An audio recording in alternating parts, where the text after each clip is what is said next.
Tsunami warning. Please evacuate to higher ground.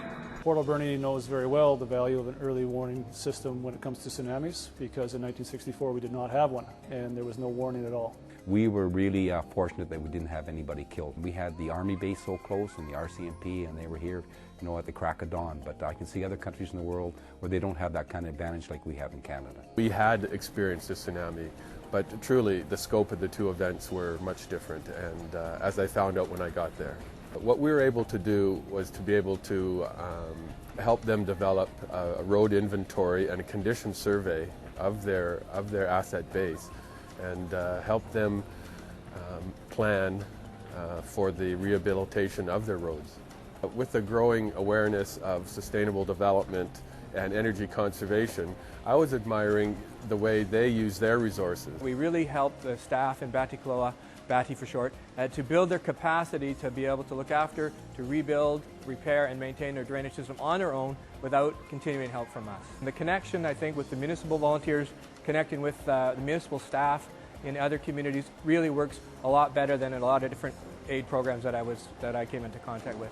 We're just a small little community, but we got big thoughts and big ideas, just like any small community. This community has 22 management staff within the organization, and 3 of us have been involved in FCM international projects. I'm involved in the Migrant Labour Rights project. FCM is partnering in China, and I've been involved in that for the last 2 years.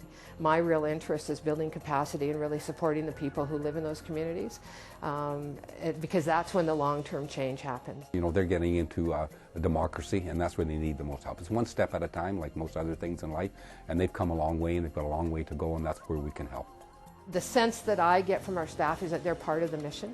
Everyone at City Hall is truly wanting to hear more about how the folks are doing and the difference we're making, and I really do believe that they see themselves as all part of it. I didn't really know how involved Canada is with overseas things, and I found out that Canadians have a huge reputation overseas, and that made me prouder, I guess, than I was before to be a Canadian. If there's a good example of helping developing countries, I think it is the projects where you work on a municipal to municipal basis.